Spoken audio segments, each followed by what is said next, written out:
At our house, you got straight A's or you got a punishment. The report card arrived on a Wednesday in October, and I watched my little sister Mia's hands shake as she pulled it from her backpack. She was 10 years old, 4th grade, and the B+ in social studies sat there like a death sentence.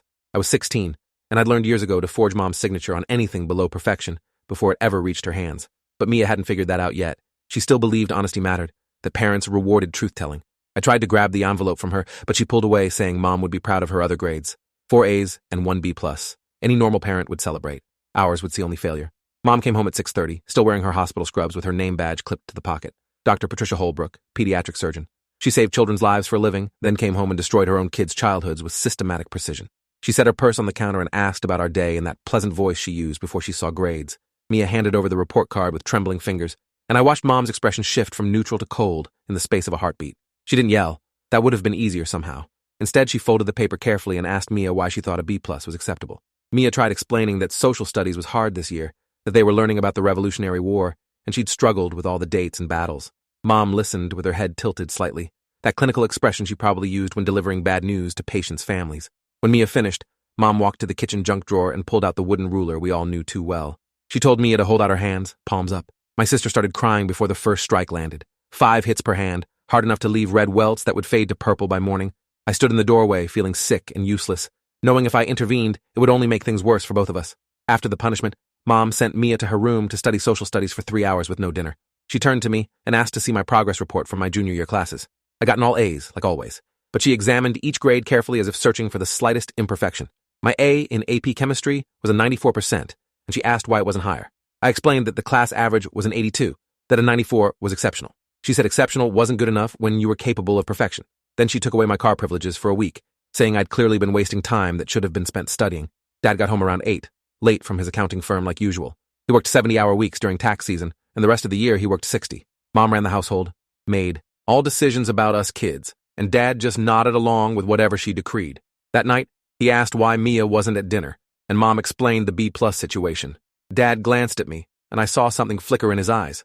Maybe sympathy, maybe regret. But he didn't argue with Mom's methods. He never did. He just cut his chicken and changed the subject to property taxes. Later that night, I snuck food from the kitchen and brought it to Mia's room. She was sitting at her desk with her social studies textbook open, tears still wet on her cheeks. Her palms were swollen and hot to the touch. I gave her the sandwich and apple slices I'd hidden in my hoodie pocket, and she ate quickly, terrified Mom would catch us. She asked me why Mom hated her. I tried explaining that Mom didn't hate her, that Mom was just obsessed with success and achievement. But even as I said it, I knew how hollow it sounded. What kind of love looked like this? What kind of mother marked her children's worth by letter grades? The next morning, Mia could barely hold her pencil. Her teacher, Ms. Lawson, noticed and asked what happened. Mia lied, saying she'd fallen off her bike and caught herself with her hands. I know because Mia told me later, crying in my room about how the lies were piling up. Ms. Lawson accepted the explanation but made a note in her planner. I saw it when I picked Mia up from school that day, the way the teacher watched us leave with concern in her expression. But she didn't call anyone or file a report. Teachers never wanted to believe that Dr. Holbrook, respected surgeon and PTA volunteer, could hurt her own kids. Our house operated on a system of absolute academic tyranny, disguised as high expectations. Mom had charts on the refrigerator tracking our grades, our test scores, our class rankings. She'd mapped out our entire educational trajectories before we'd even started elementary school. I would go to MIT or Stanford for engineering.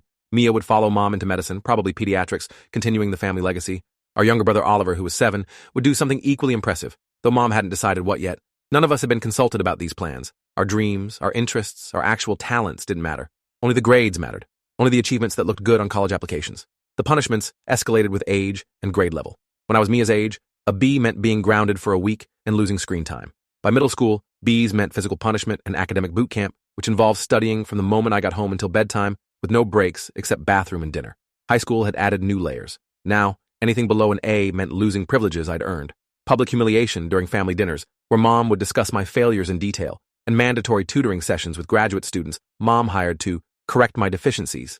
She never hit me anymore after I turned 14 and got taller than her. But the psychological warfare had intensified to compensate. Oliver was still young enough that Mom's expectations hadn't fully crystallized into cruelty yet. He got away with B's in first grade because Mom said elementary school was just foundation building. But I'd watched her system evolve with each of us kids, and I knew Oliver's grace period was temporary. In a few years, he'd face the same impossible standards, the same punishments for being anything less than perfect. The thought made me sick. I'd survived this long by being naturally good at school, by having the right kind of brain for memorization and test-taking. But Oliver was different, more creative and scattered, the kind of kid who'd struggle with rigid academic structures. When Mom turned her full attention to him, he'd break. My best friend Caleb knew some of what happened at home, but not all of it. I'd mentioned the pressure and the punishments in vague terms, but never showed him the bruises on Mia's hands, or described Mom's coldness in detail. His parents were divorced and chaotic in their own way, lots of yelling and drama, but they didn't hit their kids over grades. When I'd stayed at his house for a weekend last year, his mom had laughed about his C in algebra and told him to try harder next semester. Just like that. No punishment, no consequences, just casual encouragement. I felt like I was visiting another planet where parents were actual human beings instead of achievement-obsessed tyrants. In November, Mia got another B, this time in math. She'd scored an 87 on a test about long division, dragging her overall grade down from an A- to a B+. Mom found out on a Friday evening when she checked the online grade portal she monitored obsessively. This time, the punishment was worse because Mom said Mia should have learned from the social studies incident. 5 strikes with the ruler on each hand again, but then Mom made Mia copy multiplication tables for 2 hours straight, writing with those injured hands until the paper was smudged with tears and sweat. I could hear my sister crying through the walls, and I sat in my room with my headphones on, blasting music to drown out the sound of her suffering. That weekend, I decided I had to do something. I couldn't watch this happen anymore without at least trying to intervene. On Saturday morning, when Mom went to the gym, I sat down with Dad at the kitchen table and told him everything. How Mia's hands were constantly swollen and bruised, how she was having nightmares about failing tests, how I'd been forging signatures and hiding bad grades for years out of pure survival instinct. Dad listened with his coffee cup halfway to his mouth, frozen in place. When I finished, he set the cup down carefully and said Mom was doing what she thought was best. He said we lived in a competitive world, that Mom's methods came from love, that one day we'd thank her for pushing us so hard. I lost it. I told Dad that love didn't look like welts and terror, that Mom was abusing us, that social services would call it child abuse if anyone official ever found out. Dad's face went red, and he stood up so fast his chair fell backward. He said I was being dramatic and disrespectful, that I didn't understand the sacrifices Mom had made for her career, the pressure she faced every day saving lives. He said if I kept talking like this, he'd tell Mom I was trying to turn the family against her. The threat hung between us like a blade. I left the kitchen shaking, realizing Dad wasn't a potential ally. He was Mom's enabler, too invested in maintaining the status quo to admit what was happening under his own roof. At school on Monday, I watched Mia during lunch from across the cafeteria. She sat alone at the end of a table, barely touching her food, her hands moving stiffly as she tried to open her milk carton. Other kids ignored her, or maybe they sensed something was wrong and didn't know how to help. She'd become isolated over the past year as Mom's punishments intensified. No time for friends when every afternoon was consumed by mandatory study sessions. No sleepovers or birthday parties when her worth was measured entirely in grades. I thought about approaching her, but I had my own friends at my own table, and walking over would draw attention neither of us wanted.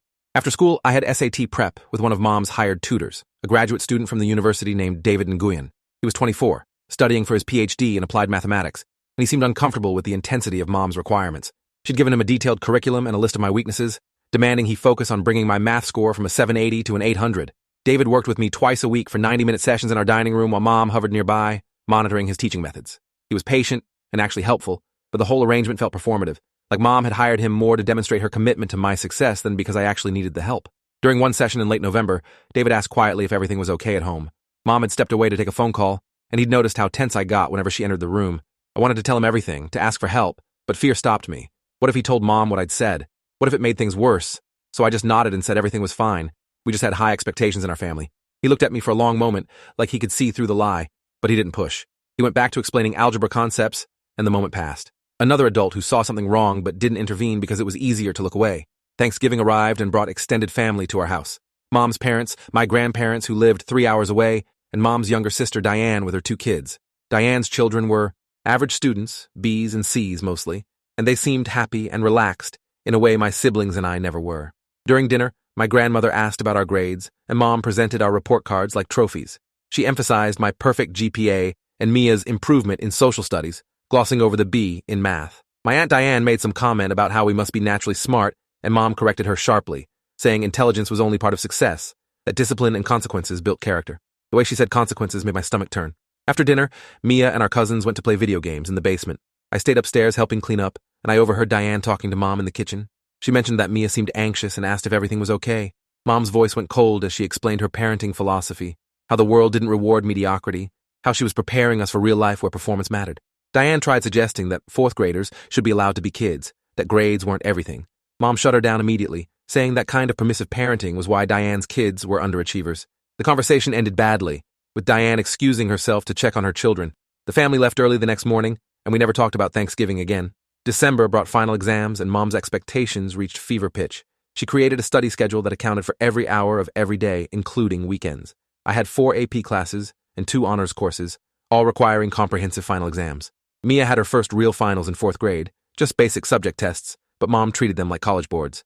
Oliver was too young for exams, but Mom started preparing him anyway, drilling him on sight words and arithmetic facts. Our house became a pressure cooker of academic anxiety where the only conversations were about studying and scores and meeting benchmarks. I got sick 2 weeks before finals, just a bad cold, but it wiped me out for 3 days. Mom refused to let me stay home from school because I'd miss review sessions. She loaded me up with cold medicine and sent me to class with a fever, telling me to power through because successful people didn't let illness interfere with performance. I sat through AP chemistry, barely able to focus, my head pounding, and failed a practice test for the first time all semester. When Mom saw the score, a 68%, she didn't care that I'd been sick. She just saw the number and implemented an emergency study protocol that involved me studying until 2 in the morning for the next week straight. The sleep deprivation started affecting me in ways I couldn't control. I'd fall asleep in class, jolt awake during practice problems, lose track of what teachers were saying mid-lecture.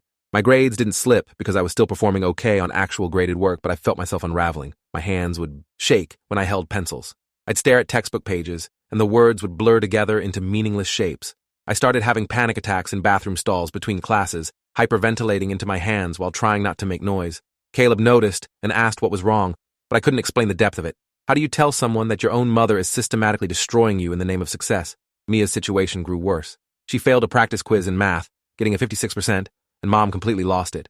She didn't just use the ruler this time. She made Mia kneel on uncooked rice in the corner of the kitchen for an hour while she cooked dinner. It's an old punishment Mom had learned about from some article about traditional discipline methods. The rice digs into your knees, creating intense pain without leaving obvious bruises. I watched my little sister crying silently in the corner, her legs trembling, while Mom calmly chopped vegetables and talked about how pain built character. Dad walked through, saw what was happening, and left the room without a word. That night, I took photos of Mia's knees. They were covered in small red indentations and starting to bruise. I didn't know what I'd do with the pictures yet, but some instinct told me to document everything. I'd started keeping a journal weeks ago, writing down every punishment, every incident, every moment of cruelty. The notebook stayed hidden in the back of my closet behind old shoeboxes. If anyone found it, I'd be dead. But I couldn't stop recording what was happening. Couldn't stop gathering evidence of something I didn't yet know how to fight. Finals week arrived like an execution date. I took 6 exams over 4 days, running on maybe 3 hours of sleep per night and whatever energy drinks I could sneak without Mom noticing. She didn't allow caffeine because she said it was a crutch for the undisciplined. Everything felt surreal and distant, like I was watching myself take tests from outside my body. I must have performed adequately because I don't remember any disasters. Just the blur of bubbling in Scantron sheets and writing essays with hands that cramped and shook. When it was finally over, Mom didn't let us rest. She immediately started us on winter break study plans, saying we couldn't afford to lose momentum. Christmas was barely a celebration. We opened presents for an hour on Christmas morning, then spent the rest of the day studying. Mom had bought us educational gifts, science kits and advanced math workbooks and college prep guides. The only non-academic present I got was a new calculator. Mia received flashcard sets for every subject. Oliver got learning tablets loaded with educational apps. We thanked Mom with appropriate enthusiasm, while dying a little inside. That evening, Diane called to wish us Merry Christmas, and I overheard her arguing with Mom about letting us have one day off. Mom hung up on her. In January, report cards arrived, and I'd maintained my perfect 4.0 GPA despite everything. Mom examined my grades with satisfaction, then actually smiled at me for the first time in months. She said she was proud that I was proving what was possible with proper discipline and dedication. The praise felt hollow and wrong, like being congratulated for surviving torture. Mia got mostly A's, but another B+ in math, and the cycle of punishment started again. This time, Mom added a new consequence, making Mia write "I will work harder" 500 times by hand before bed. My sister was up until midnight completing the assignment, her handwriting deteriorating into barely legible scrawls by the end. I started researching child abuse laws online, using incognito mode and clearing my browser history obsessively. I learned about mandatory reporters, people legally required to report suspected abuse, teachers, doctors, counselors. But I also learned how hard it was to prove abuse when it didn't leave obvious scars, when the abuser was a respected professional, when the victims were too afraid to speak up. I read stories of kids who reported their parents and ended up in foster care, separated from siblings, bounced between homes. The system was supposed to protect children, but it seemed just as likely to traumatize them further. I didn't know what to do with this information, just filed it away in my brain next to all the other impossible knowledge I carried. February brought a new crisis. Mia's math teacher requested a parent conference, concerned about Mia's anxiety and the way she'd started having meltdowns during tests. Mom went to the meeting with her professional demeanor, her doctor's authority, her practiced explanations. She told the teacher that Mia was just adjusting to higher academic standards, that some children needed extra pressure to reach their potential. The teacher suggested reducing homework load and considering counseling for test anxiety. Mom thanked her politely and did absolutely nothing different at home. In fact, she increased Mia's study time, saying the teacher's concern proved Mia wasn't working hard enough to hide her struggles. I finally broke down in front of Caleb at school. We were sitting in his car after classes, and he was talking about some party that weekend. I just started crying, couldn't stop, all the pressure and fear and exhaustion pouring out in ugly sobs. Caleb looked terrified, then hugged me awkwardly and asked what was wrong. I told him everything, about the beatings and the rice and the impossible standards, about Mia's broken hands and Oliver's approaching doom, about Dad's complicity and Mom's cold perfectionism. Caleb listened with his mouth hanging open, looking shocked and lost. When I finished, he said I had to tell someone, a teacher or counselor or the police. I explained why I couldn't, why it would make everything worse. He argued with me for an hour, but eventually gave up, just promising he'd be there if I needed him. That night, I lay in bed thinking about escape. I was 16, still 2 years from legal adulthood. Mia was only 10, Oliver 7.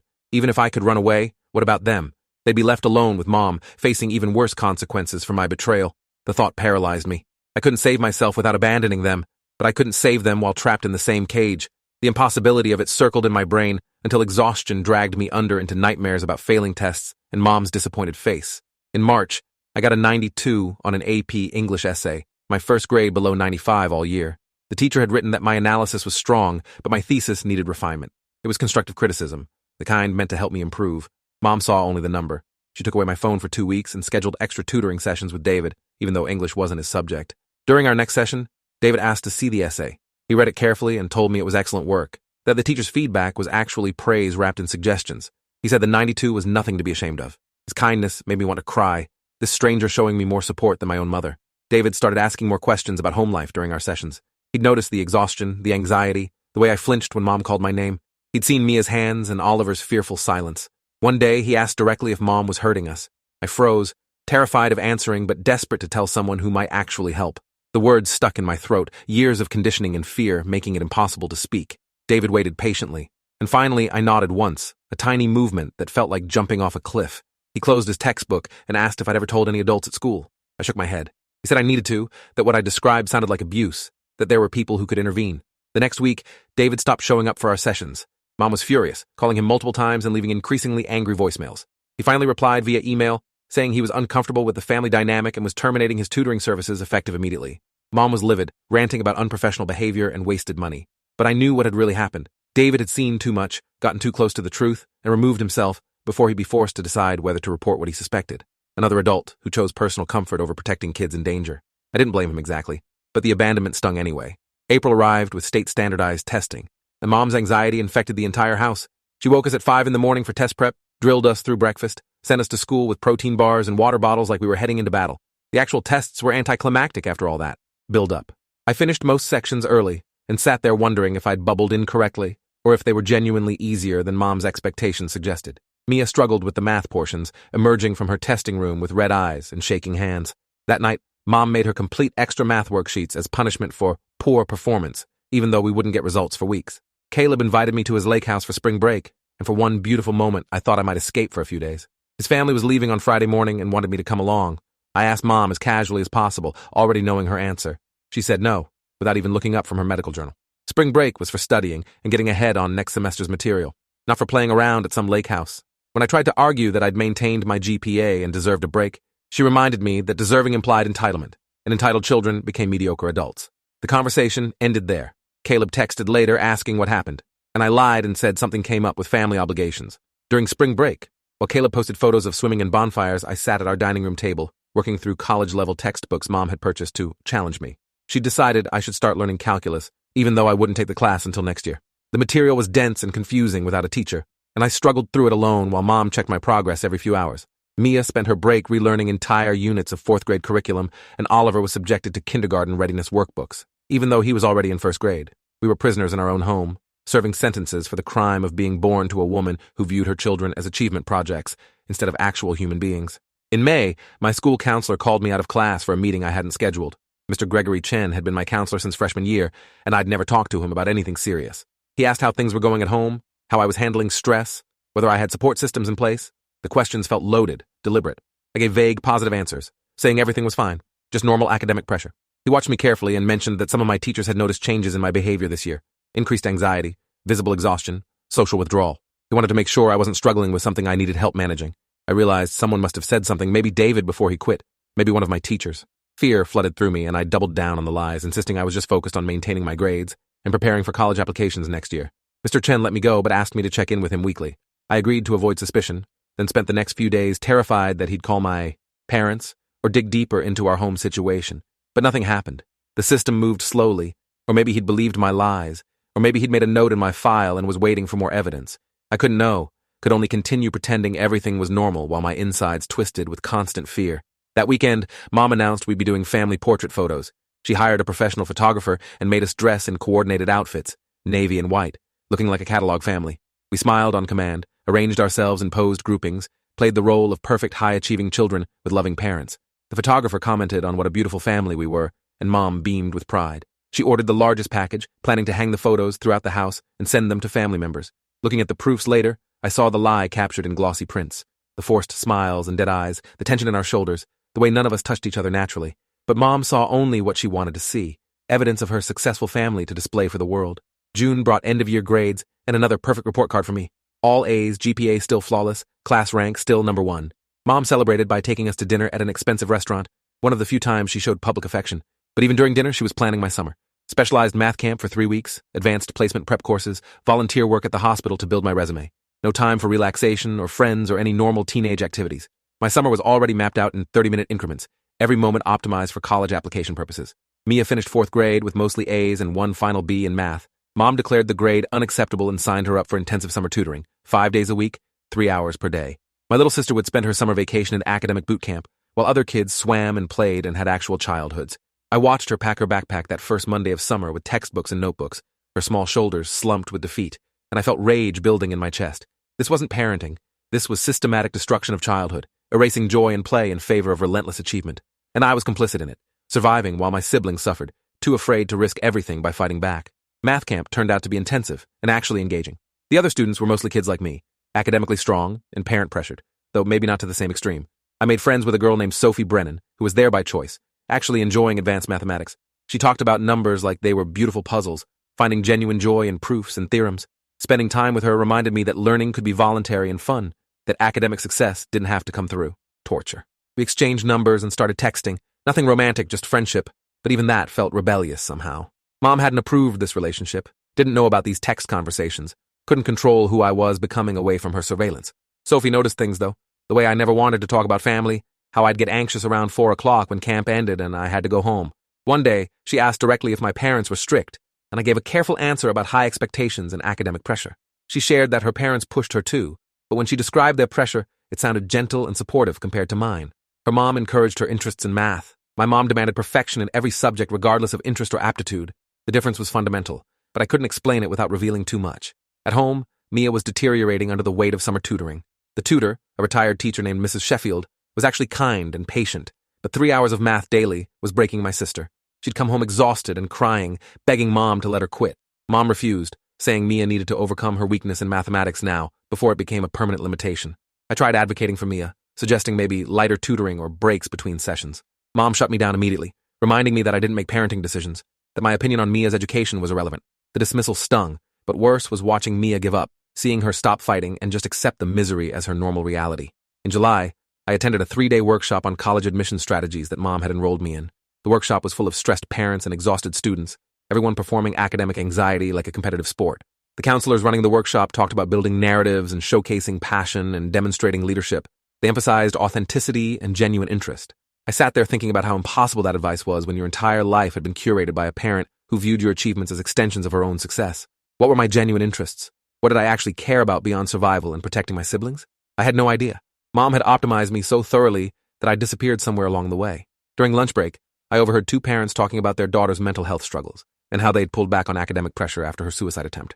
They discussed therapy and medication and learning to prioritize well-being over achievement.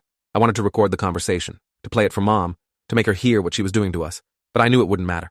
Mom would say those were weak parents making excuses for underachieving children. She'd use the story as a warning about what happened when you didn't maintain high standards. In her worldview, you either pushed through or you failed. There was no middle ground, no concept of sustainable success, no acknowledgement that humans needed rest and joy and space to exist beyond their accomplishments. August brought my 17th birthday and college application season. Mom had created a spreadsheet of schools ranked by prestige and probability of admission. MIT was the target, Stanford the backup, several Ivy League schools as additional options. She'd researched every requirement, every essay prompt, every recommendation letter guideline. My job was to execute her vision flawlessly. We spent my birthday working on the Common App essay, Mom reading over my shoulder and criticizing every sentence. The essay was supposed to reveal something meaningful about my character, but how could I write honestly about becoming a person under my mother's regime of control and perfection? I wrote what she wanted to hear, A story about overcoming challenges through discipline and determination, leaving out every true thing about my life. School started in late August, and I began my senior year carrying the weight of college applications like a physical burden. Early decision applications were due in November, which gave me roughly 10 weeks to perfect every element of my applications. Mom scheduled daily review sessions where we'd sit at the dining room table and she'd critique my essays word by word. She hired another tutor, a college admissions specialist named Dr. Marissa Frost, who charged $300 per hour to review my materials and provide strategic advice. Dr. Frost was professional, but clearly uncomfortable with Mom's intensity. After our third session, she pulled me aside and asked if I was okay, if the pressure was manageable. I lied automatically, saying I was fine, that I wanted this as much as Mom did. She didn't look convinced, but didn't push further. Mia started 5th grade traumatized from her summer of math tutoring and fell behind immediately in all her classes. Her teachers reached out to Mom concerned about Mia's lack of focus and emotional regulation. Mom responded by increasing tutoring and implementing even stricter study schedules at home. I watched my sister disappearing into herself, becoming quiet and withdrawn, losing the spark that had made her Mia.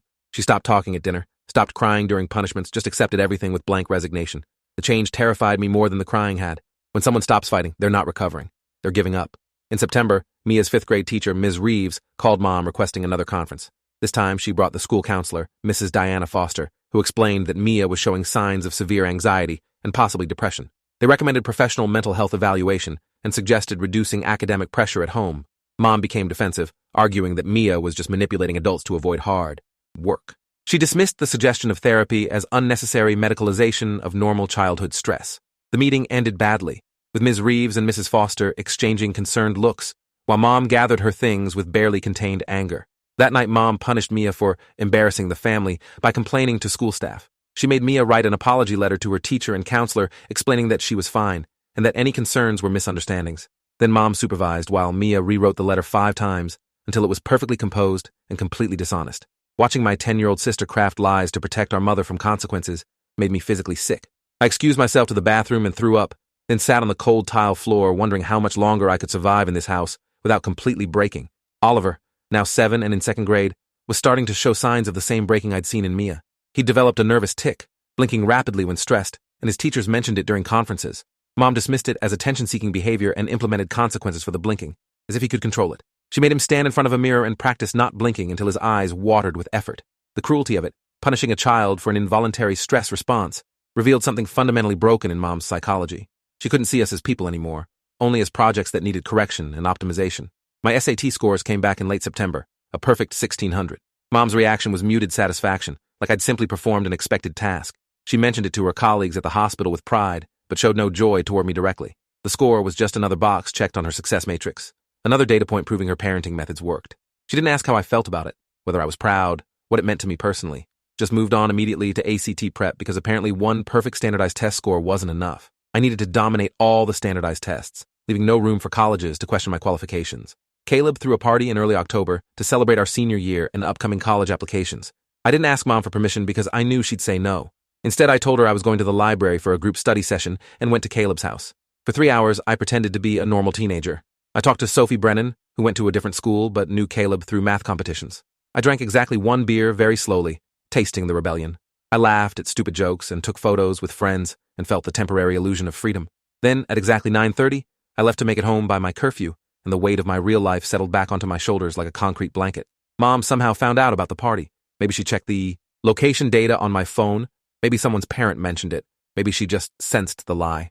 She was waiting when I got home, sitting in the darkened living room like a villain in a thriller movie. She asked how the library study session went, and I maintained the lie until she pulled out her phone and showed me location data proving I'd been at Caleb's house.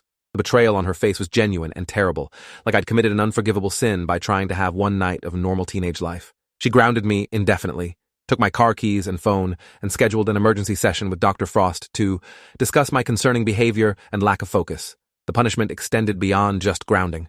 Mom created a new rule that I had to study in the living room where she could see me at all times. No more privacy in my room. She began checking my school bag every morning and night, looking for evidence of additional deceptions. She called Caleb's mother and told her I was no longer allowed to associate with her son, painting me as troubled, and Caleb as a bad influence.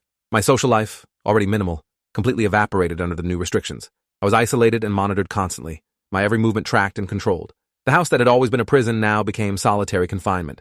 Mia watched all this happen and somehow concluded she needed to be even more perfect to avoid similar consequences. She began studying until 2 or 3 in the morning, surviving on a few hours of sleep. Her grades actually improved, all A's in every subject, but the cost was visible in her hollow eyes and increasingly skeletal frame. She was losing weight because she was too anxious to eat, her body consuming itself as fuel for endless academic performance. I tried talking to her, tried convincing her to ease up, but she'd just shake her head and say she couldn't fail, couldn't disappoint Mom, couldn't end up punished like me. In late October, I submitted my early decision application to MIT with an essay that was technically perfect and emotionally fraudulent. Mom read the final version 3 times, made minor edits, then declared it acceptable. We clicked submit together, her hand over mine on the mouse, a gesture that probably felt maternal to her, but felt like ownership to me. The application was strong. Perfect GPA, perfect test scores, excellent recommendations, volunteer work at the hospital, math competition awards. On paper, I was exactly what MIT wanted. In reality, I was a broken kid who didn't even know if he wanted to study engineering or if that was just another thing Mom had decided for me. November brought a new crisis. Mia collapsed at school during gym class. Just fell down mid-lap, unconscious before she hit the ground. The school called an ambulance and Mom met them at the hospital. I found out when the school called me to the office and explained what happened. They let me leave early to go to the hospital, where I found Mom in doctor mode, talking to the ER physicians with professional authority, while Mia lay on a gurney looking tiny and fragile. The diagnosis was severe exhaustion and malnutrition. The ER doctor, someone who didn't know Mom personally, asked pointed questions about Mia's sleep schedule and eating habits that clearly implied concern about neglect. Mom deflected smoothly, explaining that Mia was a perfectionist who pushed herself too hard, that they were working with her on finding balance. The ER doctor looked skeptical, but couldn't prove anything from one incident. He recommended rest, proper nutrition, and less academic pressure. He also suggested a psychiatric evaluation for anxiety. Mom agreed to everything while at the hospital, then did absolutely nothing once we got home. She told Mia the collapse was embarrassing and resulted from poor self-care, not acknowledging that she was the one who'd created the conditions for that collapse. Mia was given 1 day of rest, then the regular schedule resumed immediately. That weekend, I made a decision. I couldn't keep watching this happen, couldn't keep being complicit through my silence. I needed to tell someone with actual authority, someone who'd be legally required to act. On Monday morning, I asked to speak with Mr. Chen, my school counselor. He cleared his schedule and brought me into his office, closing the door. I sat in the chair across from his desk, feeling my heart pound against my ribs, knowing I was about to blow up my entire life. Then I started talking. I told him everything, about the ruler and the rice and the impossible standards, about Mia's collapse and Oliver's tic and my own exhaustion, about Dad's complicity and Mom's systematic abuse disguised as high expectations, about the isolation and the punishments and the constant fear. I showed him photos on my phone of Mia's bruised hands and knees. I showed him my journal with years of documentation. I cried through most of it, words pouring out between sobs, finally giving voice to the truth I'd hidden for so long. Mr. Chen listened without interrupting, his expression growing more concerned with each detail. When I finished, he explained that as a mandatory reporter, he was required by law to report suspected child abuse to Child Protective Services. He asked if I understood what that meant, what would happen next. I nodded, terrified but also relieved. He asked if I was safe going home today, and I said probably, that Mom's abuse was calculated and rarely explosive. He made notes, then picked up his phone and called CPS while I sat there shaking. The conversation was brief and professional, him explaining the situation and giving my information. When he hung up, he said someone would be calling me soon to conduct an investigation. He said I was brave for coming forward, that I'd done the right thing. It didn't feel brave. It felt like detonating a bomb that would destroy everyone in its radius, including me. CPS called my cell phone during lunch. The caseworker, a woman named Laura Simmons, asked if we could meet after school somewhere private. I suggested the public library, neutral territory where Mom wouldn't think to look for me. Laura agreed and said to bring any documentation I had. I spent the rest of the school day in a fog of terror and adrenaline, barely hearing my teachers, just counting down minutes until the meeting. Caleb found me between classes and asked if I was okay, and I told him what I'd done. He looked shocked and worried but supportive, offering to come with me to the library for backup. I said no, that this was something I had to do alone, but thanked him for caring. Laura Simmons was maybe 40, professional but warm, with kind eyes that made me feel slightly less terrified. We sat at a table in the back corner of the library, and she recorded our conversation on a small device after asking my permission. She asked detailed questions about specific incidents, dates, injuries, witnesses. I walked her through years of abuse, showing her photos and journal entries. She asked about Mia's hospital visit and Oliver's tic, making notes on everything. The interview lasted over 2 hours, exhaustive and exhausting. When we finished, Laura explained that she'd be conducting home visits and interviewing my siblings separately at school. She said the investigation could take weeks, that I should try to act normal at home to avoid alerting Mom that I'd reported her. She gave me her card and said to call immediately if anything escalated or if I felt unsafe. Going home that night was surreal. Mom asked about my day in her usual clipped tone, and I gave my usual minimal answers. Mia was at the table studying, Oliver was working on reading homework, Dad was late from work like always. Everything looked normal on the surface, the same routine we'd performed for years, but underneath, everything had changed.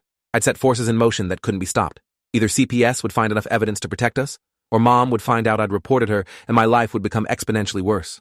I ate dinner in silence, went to the living room to study where Mom could monitor me, and counted the hours until Laura would start her investigation. The next day, Laura showed up at school during lunch and interviewed Mia.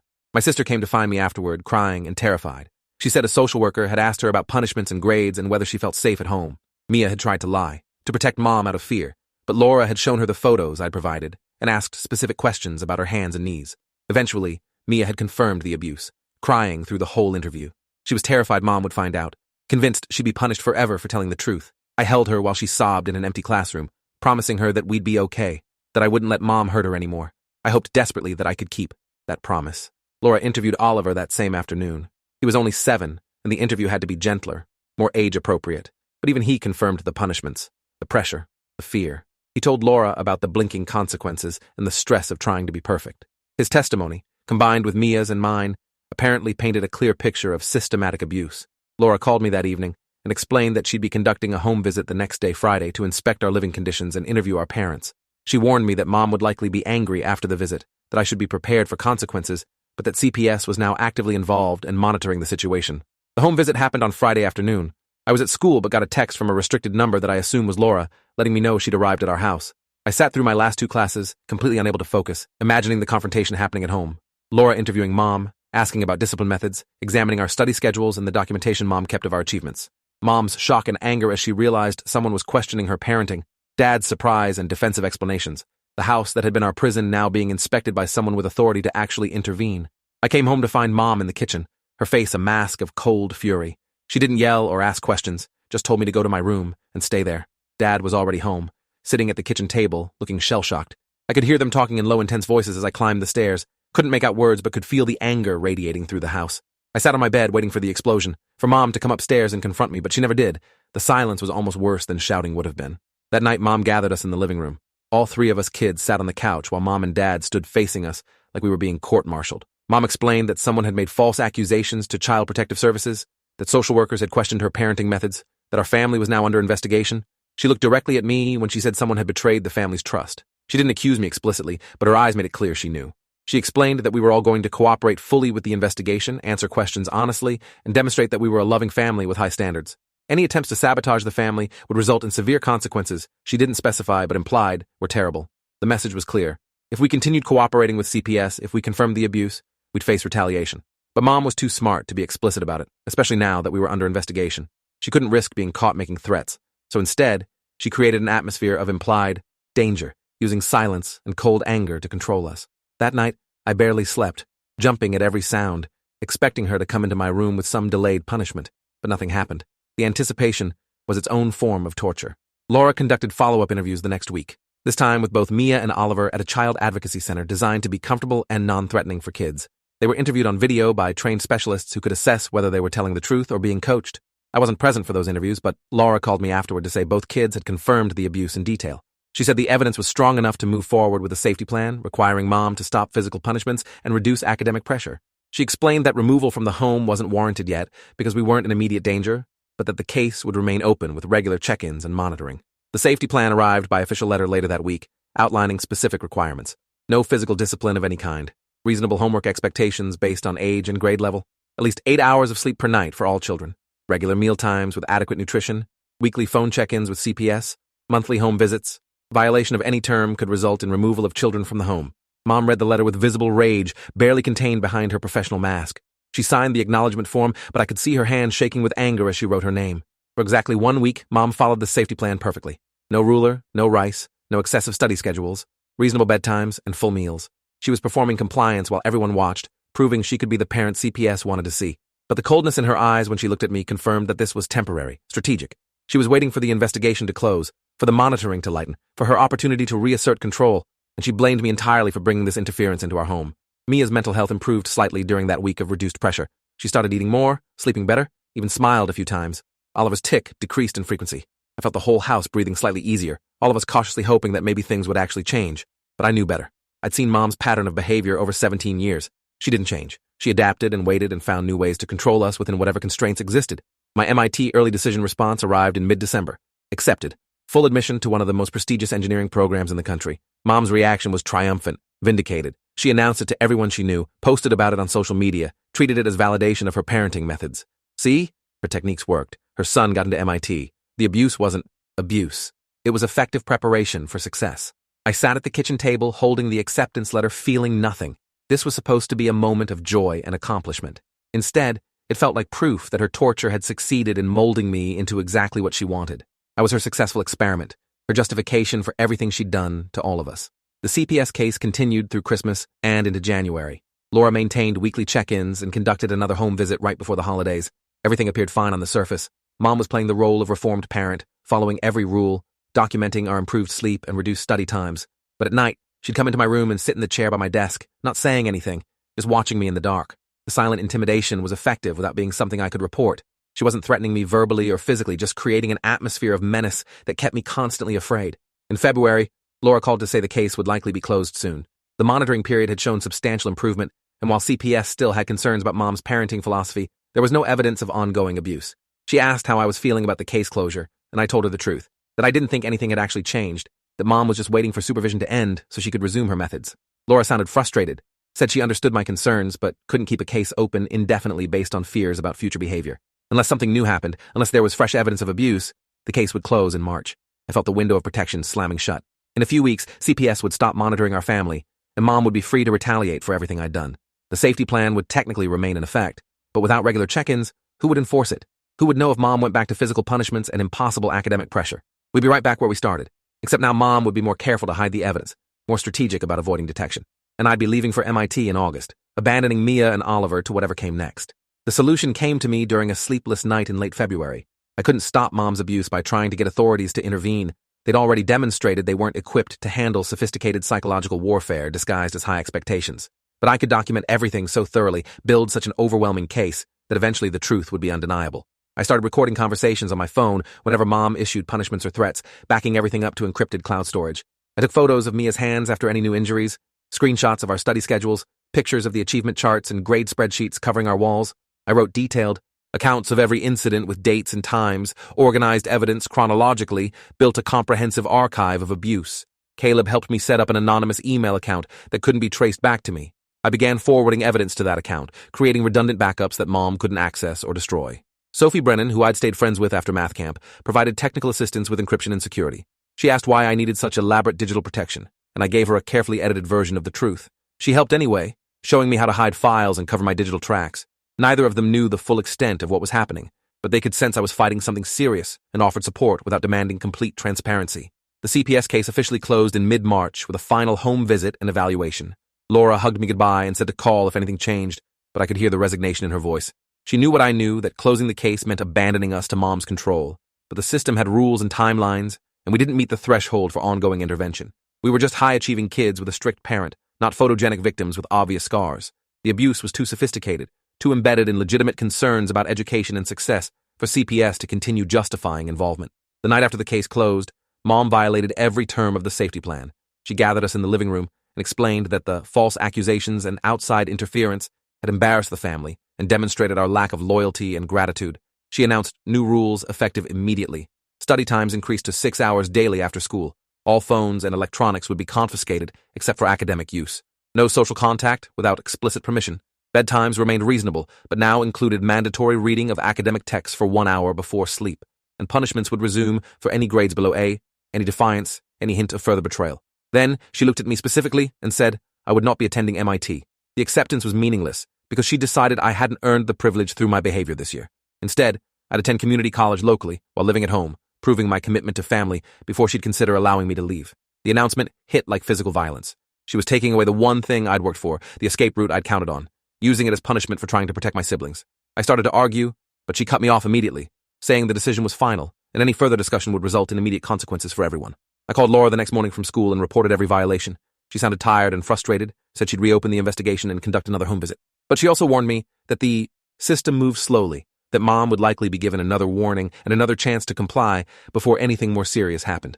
She asked if I felt immediately unsafe, and I said no, because the truth was Mom's abuse was patient and calculated. She wouldn't do anything obvious or impulsive that could get her caught. She'd wear us down over time, grind us into compliance through psychological pressure and strategic punishments that left minimal evidence. The home visit happened later that week. Mom denied violating any terms of the safety plan, said I was lying out of anger about college decisions. She showed Laura the acceptance letter from MIT and explained that I'd be attending, that there had been a miscommunication. She presented reasonable study schedules and our phones, which she'd returned temporarily for the visit. She played the concerned parent dealing with a rebellious teenager who resented discipline. Laura interviewed Mia and Oliver separately, but Mom had coached them beforehand, implied terrible things would happen if they contradicted her story. My siblings, terrified and exhausted, backed up Mom's version of events. I was the only one saying anything different, and Laura's expression told me she didn't know who to believe anymore. After Laura left, Mom's rage emerged fully. She didn't hit me or even yell, just explained in a cold, quiet voice that I'd destroyed the family's reputation and stability for selfish reasons. She said I was ungrateful for everything she'd sacrificed, that I'd wasted her time and money and effort trying to make me successful. She revoked her permission for me to attend MIT, regardless of what she'd told the social worker. I destroyed her trust, and now I'd face consequences for that betrayal. Community college, living at home, continuing under her control and supervision. That was my future now. I realized I had one nuclear option left. I could release all the evidence publicly, post it online where it couldn't be hidden or denied, force accountability through public exposure rather than working within failed systems. The thought terrified me because going public meant permanent rupture with my family, meant accepting that I'd never have any relationship with Mom again, meant potentially destroying Dad's career and reputation in the process. But I was out of other options. The authorities hadn't protected us. The system had failed. The only power I had left was the truth, documented and undeniable. I spent a week preparing the release. I compiled years of evidence into a comprehensive document, organized chronologically with dates and descriptions, photos of injuries, audio recordings of threats and punishments, medical records from Mia's hospitalization, copies of our insane study schedules, screenshots of Mom's achievement tracking spreadsheets. I wrote a detailed narrative explaining the systematic abuse disguised as academic pressure, the physical and psychological torture, the failed interventions by authorities. Then I created an anonymous blog, posted everything with appropriate content warnings, and shared the link on local parenting forums and educational discussion groups under a throwaway account. The response was immediate and overwhelming. Within 48 hours, the blog had thousands of views. Comments poured in from child development experts, abuse survivors, concerned parents, horrified readers. Some accused me of exaggerating or lying, defending Mom's methods as tough love. But most recognized the abuse clearly documented in the evidence. A local journalist reached out through the blog's contact form asking for an interview. Teachers at our school started discussing the posts in faculty meetings. Someone forwarded the link to the hospital where Mom worked, and her colleagues began asking questions about the woman they thought they knew. Mom discovered the blog on a Friday evening when a colleague called to ask if she was okay, mentioning they'd seen some disturbing material online. I was in my room when I heard her scream, a sound of pure rage I'd never heard before. She came upstairs and threw open my door, her face twisted with fury. She knew immediately that I was responsible, that I'd been the one gathering evidence and building the case against her. She demanded I take down the blog, remove all the content, fix the damage I'd caused. I refused quietly, explaining that the truth was public now and couldn't be hidden. She slapped me, hard enough to snap my head sideways, the first time she'd hit me in years. Then she left my room, and I heard her on the phone with Dad, her voice shrill with panic. That night I packed a bag with essentials and left through my bedroom window. I'd planned an escape route months ago, just in case, and now I activated it. Caleb's family agreed to let me stay with them temporarily, no questions asked. I texted Mia and Oliver from Caleb's house, letting them know I was safe but couldn't come home. I told them to call 911 if Mom hurt them, gave them Laura's direct number at CPS, promised I'd keep fighting for them, even from outside the house. Then I blocked Mom's number and tried to sleep on Caleb's couch, while my phone buzzed constantly, with calls from Dad trying to negotiate my return. The blog continued spreading through the weekend. Local news picked up the story, calling it an investigation into extreme academic pressure and potential child abuse in high-achieving families. They didn't name our family specifically, but included enough details that anyone who knew us could identify the situation. Mom's hospital received multiple complaints, demanding investigation into her fitness as a pediatric surgeon if she was abusing her own children. The school district launched their own inquiry into why teachers and counselors hadn't intervened more effectively.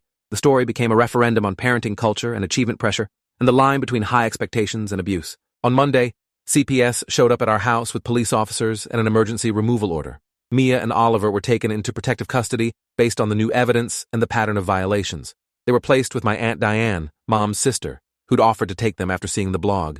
Diane had always suspected something was wrong, but hadn't known the full extent until the evidence went public. She called me at Caleb's house sobbing and apologizing for not doing more to protect us, promising she'd keep my siblings safe. I cried with relief, knowing they were finally out of Mom's control. Mom faced immediate suspension from the hospital pending investigation into the abuse allegations. The medical board opened an inquiry into whether her treatment of her own children violated professional ethics standards for pediatric surgeons. Dad's accounting firm put him on leave as well, not wanting the negative publicity associated with the scandal. Our family imploded spectacularly and publicly, exactly as I'd feared and exactly as was necessary. Sometimes the only way to stop systematic abuse is to burn down the structures protecting it. I stayed with Caleb's family for 3 weeks, while lawyers and social workers and investigators sorted through everything. My Aunt Diane was approved as temporary guardian for Mia and Oliver after home studies and background checks. She wanted to take me too, but I was 17 and close enough to 18 that I had more options. Caleb's parents offered to let me stay through graduation and summer if needed. I had my MIT acceptance and could leave for college in August regardless of what Mom wanted. For the first time in my life, I had choices and agency, and the possibility of a future mom didn't control. The criminal investigation moved slowly. Prosecutors reviewed the evidence, but struggled with how to charge Mom. Physical abuse was documented but sporadic, not meeting the threshold for assault charges they felt confident pursuing. Emotional abuse and psychological torture were harder to prosecute, more subjective, requiring expert testimony about developmental harm. Eventually, they filed charges for child endangerment and criminal negligence, lesser charges, but ones they thought they could prove. Mom hired an expensive defense attorney who argued that strict parenting wasn't criminal, that high expectations didn't constitute abuse, that I was a troubled teen with an agenda against my accomplished mother. The case generated intense public debate. Some people defended Mom, saying parents should be allowed to push their children academically without government interference, that the real abuse was removing kids from a stable home over discipline differences. Others recognized the documented torture clearly and demanded accountability. I read the comment sections and op-eds and social media arguments with a mix of validation and frustration. Even with overwhelming evidence, people couldn't agree on whether what Mom did was abuse or just controversial parenting. The ambiguity revealed how normalized academic pressure had become, how many families operated on similar principles, just slightly less extremely. In May, I turned 18 and gained legal adulthood. The timing was perfect, allowing me to testify at Mom's trial without needing parental permission or guardian approval. The trial itself was brief, just 3 days of testimony and evidence. I spent 6 hours on the stand describing years of abuse, while Mom sat at the defense table looking small and defeated. Mia and Oliver testified via video link from Diane's house, their faces pixelated to protect their identities. Medical experts confirmed that Mia's collapse and ongoing anxiety were consistent with chronic stress and abuse. The school counselor testified about the reports and concerns that had gone ignored for years. The defense argued that Mom was a dedicated parent whose methods were unconventional but not criminal, that our family's high achievement was proof her system worked. They pointed to my MIT acceptance, to my perfect GPA and test scores, claiming I'd benefited from her discipline. The prosecution countered that success didn't justify torture, that good outcomes didn't erase the documented harm. The judge listened to both sides carefully, clearly struggling with where to draw legal lines around parenting decisions. The verdict came back guilty on all counts of child endangerment and criminal negligence. The judge sentenced Mom to 18 months in prison, followed by 3 years of supervised probation, mandatory parenting classes, and psychological evaluation.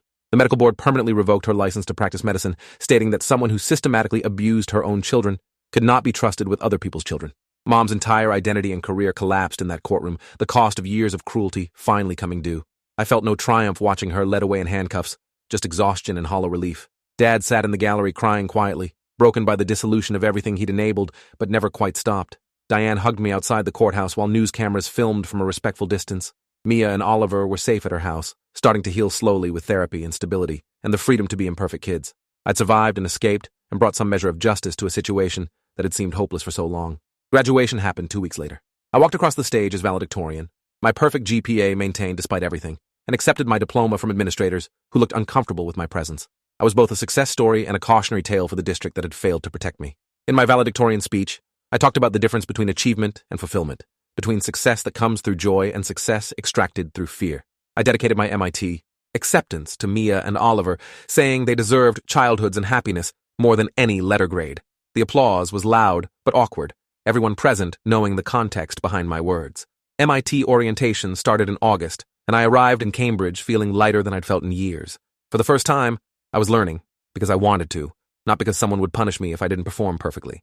I changed my major from engineering to psychology, interested now in understanding family dynamics and childhood trauma and how systems fail vulnerable people. Mom's vision for my life died completely, replaced by one I chose for myself, based on my actual experiences and interests and goals. The freedom was intoxicating and terrifying, requiring me to figure out who I was beyond the achievement machine Mom had created. Mia and Oliver are still with Aunt Diane, adjusting to normal childhood expectations and discovering interest beyond academics. Mia wants to be an artist now, spending hours drawing and painting things that make her happy. Oliver plays soccer and video games and brings home B's and C's without fear. They're in therapy, working through years of trauma, learning that their worth isn't determined by grades, that love shouldn't hurt or come with conditions. Diane calls me regularly with updates, and I visit during breaks, watching my siblings slowly become whole people instead of terrified performers. 6 months after the trial, sitting in a campus coffee shop studying developmental psychology, I realized I'd escaped and survived and even achieved some justice. The cost was enormous, the scars permanent, but we were free. Sometimes revolution requires burning everything down to stop the cycle. At our house, you got straight A's or you got a punishment. Now there is no house, no us, just 3 kids scattered and healing, learning to measure success by peace instead of perfection. Thanks for watching till the end. Make sure to subscribe and like to not miss the next story.